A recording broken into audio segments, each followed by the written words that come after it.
Fala, galera. O Brasil tem uma população de 206 milhões de pessoas. Entre os 0 e 15 anos de idade, a gente tem mais ou menos 60 milhões de brasileiros.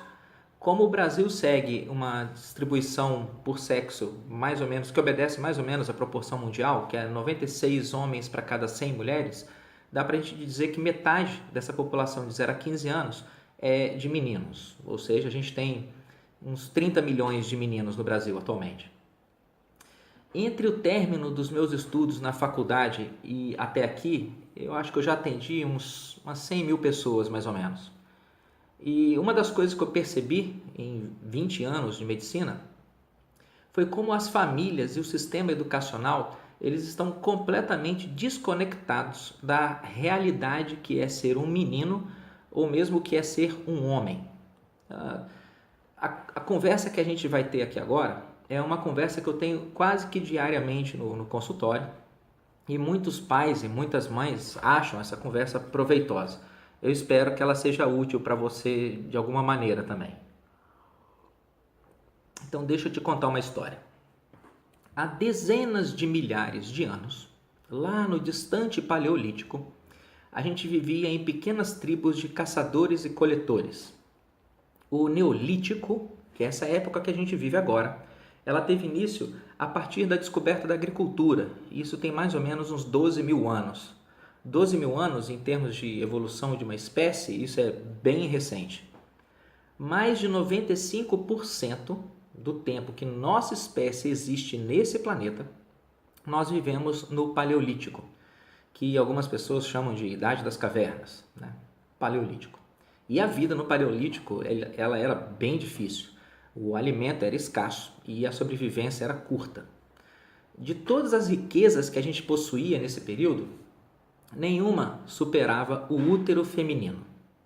Eram as mulheres que produziam novas vidas, que aumentavam a oferta de mão de obra e a força de trabalho disponível nos clãs. E por isso as mulheres valiam muito, elas eram muito valiosas, tão valiosas que quando a tribo saía para caçar, as mulheres eram deixadas no lugar mais protegido. A caça era primordialmente uma atividade de homens, nem tanto pela força, mas por causa do útero. Imagina uma tribo com 100 homens e só uma mulher. Quantas crianças essa tribo produz por ano? Agora imagina o inverso. Imagina uma tribo com 100 mulheres e um homem. Quantas crianças essa tribo produz por ano? Certamente é bem mais do que uma criança. Então, os úteros eram valiosos e por isso eles mereciam ser protegidos. Naquela época, a vida de um homem, por causa desse motivo, ela era bem menos importante que a vida de uma mulher. Perder uma mulher na tribo era uma catástrofe, e principalmente se essa mulher tivesse em idade fértil. Então, se a situação oferecesse algum risco de morte, a preferência era por arriscar a vida de um homem, não a vida de uma mulher. Nessas primeiras sociedades, na época do Paleolítico, as atividades de coleta elas eram divididas por todos, homens, mulheres, crianças, todo mundo. A caça, não. Se você fosse minimamente prudente, coletar frutas não é exatamente uma atividade que pode colocar a sua vida em risco. Mas se você for caçar, a chance de você ser atacado, mordido, fraturar um osso ou ser ferido de alguma maneira é bem maior. Vamos ser sinceros, a chance de você se machucar caçando um javali é bem maior do que a chance de você se machucar enchendo um cestinho de pitangas, né? Então, devido ao risco da caça, essa era uma atividade que cabia essencialmente aos homens, porque eles eram mais descartáveis de certa maneira. Para não perder a força do conjunto, assim que os meninos atingissem uma idade suficiente, eles eram colocados para poder acompanhar os homens mais velhos na caçada. Os caras mais experientes abatiam o animal, levavam a caça até os mais jovens e os mais jovens preparavam a caça, tirando o couro, os tendões, a pele, etc. Quando o menino alcançava seus 6, 7 anos de idade, ele se tornava capaz de acompanhar os mais velhos na caminhada para caçar e deixava o colo das mães e das tias e partia junto aos outros homens na caça. Desde a tenra idade e daí em diante, os meninos passavam a ter contato principalmente com homens, não com mulheres. Eles acompanhavam os pais, os tios, os primos, os irmãos na caçada, aprendiam a identificar rastros, a preparar armadilha, a trabalhar em equipe e aprendiam, acima de tudo, valores masculinos como força, honra, coragem, disciplina, lealdade. Hoje em dia isso mudou. A gente construiu uma sociedade onde os meninos passam cada vez mais tempo na companhia de mulheres, não de homens. Como eu disse, o Brasil tem mais ou menos 30 milhões de meninos entre 0 e 15 anos de idade. E 1/3 desses meninos vivem em famílias chefiadas por mulheres. Em outras palavras, a gente tem 10 milhões de meninos, atualmente no Brasil, que estão crescendo em lares sem a presença da figura paterna. 10 milhões de pessoas equivale a 2 vezes a população da Finlândia. É gente pra chuchu.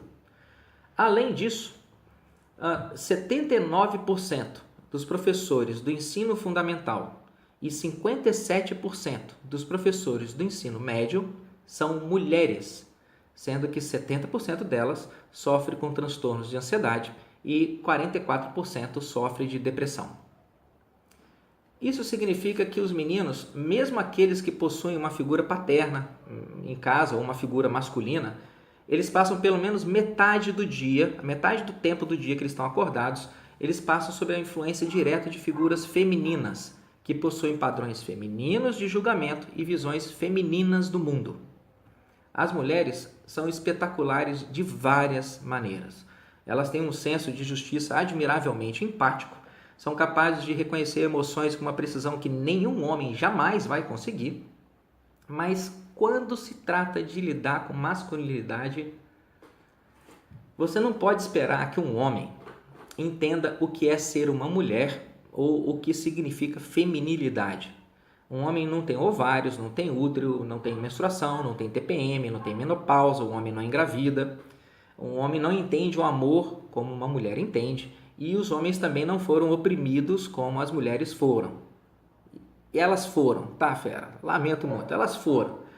No Brasil, as restrições impostas para as mulheres frequentarem escolas e universidades beiravam o absurdo até o começo do século XX, e as mulheres só foram ter direito a votar em 1934. Não tem como o homem entender tudo isso, entender todo o fardo de sentimentos que esse histórico carrega.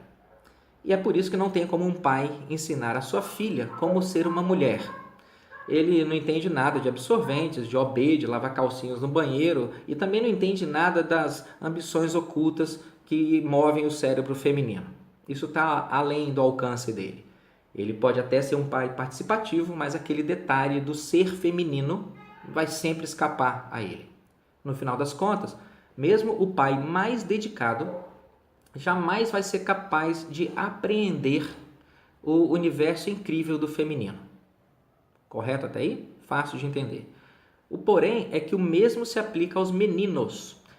As mães, solteiras ou não, elas acham que são capazes de criar meninos, mas elas não são. Elas acham que são lutadoras porque criaram seus filhos sozinhas. Mas criar meninos vai além de colocar uma foto no Instagram com a legenda de guerreira embaixo. Criar meninos inclui compreender com plenitude o universo masculino dos meninos. Significa compreender como aquele pequeno futuro homem enxerga o mundo a partir da carga genética masculina que nasceu com ele. Os hormônios são diferentes, a força física é diferente, a energia e o modo de aprendizado são diferentes entre meninos e meninas. A mãe pode até ser uma mãe participativa e afetuosa, mas o detalhe do ser masculino vai sempre escapar dela. No final das contas, essa mãe toda dedicada, ela não vai ser capaz de aprender as nuances, os detalhes, as sacadas do universo masculino, que é tão incrível e cheio de camadas como o universo feminino, mas é diferente do universo feminino em vários aspectos importantes. Não é raro eu receber no consultório mães, solteiras ou não, preocupadas porque seus filhos são muito agitados. Elas, em geral, chegam orientadas pela professora, ou pela diretora, ou pela psicopedagoga da escola, que mandou ela procurar o médico porque o Juninho está com problema. O Juninho não para, o Juninho é desafiador, o Juninho sobe na cerca, ele pula da arquibancada, o Juninho fica jogando bolinhas de papel nos colegas e por aí vai. O que essas mães, professoras, diretoras de escola, o que essas mulheres todas não entendem é que o Juninho não é uma menina, ele é um menino. Juninho é um filhote humano do sexo masculino. E os humanos, eu não sei se você tem notícia por aí, mas os humanos são predadores carnívoros, oportunistas e inteligentes. Predadores carnívoros, meu amigo, não pastam. Predadores carnívoros caçam e matam. Matam para comer. É isso que um predador carnívoro faz. E da nossa espécie, dentro da nossa espécie, o sexo masculino sofreu todo tipo de pressão evolutiva imaginável para se tornar um predador agressivo e eficiente. Lá no Paleolítico, os homens que eram predadores mansos, preguiçosos e pacíficos simplesmente não foram capazes de produzir uma descendência que durasse muito. Qualquer homem que existe hoje em dia veio lá no passado de um macho caçador, industrioso, protetor da tribo, mais eficiente e bastante agressivo com a sua caça. O Juninho tem isso dentro dele. Ele tem a herança desses machos. Ele está mais ou menos programado para crescer e se tornar um desses machos. Mas a sociedade emasculadora, encarnada nas mães solteiras e nas professoras angustiadas e nas mulheres guerreiras, essa sociedade não entende o Juninho. Essa sociedade quer que o Juninho enxergue o mundo como elas enxergam. Eles querem que o Juninho, basicamente, a verdade é essa, elas querem que o Juninho se comporte como uma menina. Quando o Juninho não faz isso, as professoras e diretoras encaminham o Juninho para o médico ou para o psicólogo, e as mães levam. E essa falta de compreensão do universo masculino faz com que os meninos sejam diagnosticados com transtorno de déficit de atenção e hiperatividade, é um transtorno chamado TDAH. Essa feminilização, essa emasculação da sociedade faz com que os meninos sejam diagnosticados com TDAH 3 vezes mais do que as meninas. O lance é que a maioria desses meninos não tem transtorno nenhum. São crianças absolutamente saudáveis, são meninos absolutamente saudáveis. E quem deveria marcar o psicólogo é a mãe ou a professora ou a diretora da escola. Elas não entendem o que é ser um menino. E elas querem que os meninos sejam dóceis, afetuosos, mansos e tranquilos. Elas querem que os meninos sejam meninas. Eles não vão ser. Mais tarde, todas essas mulheres e as filhas delas vão estar por aí reclamando que os homens não prestam ou que não se fazem mais homens como antigamente. Eu concordo com elas. Não se fazem mais homens como antigamente. Mas sabe por quê? Porque antigamente os homens não eram feitos e educados por mulheres. Eles eram feitos e educados segundo as exigências e principalmente segundo o exemplo de outros homens. Mas existe uma maneira de corrigir essa dinâmica defeituosa. Mas eu só vou te falar isso no próximo vídeo.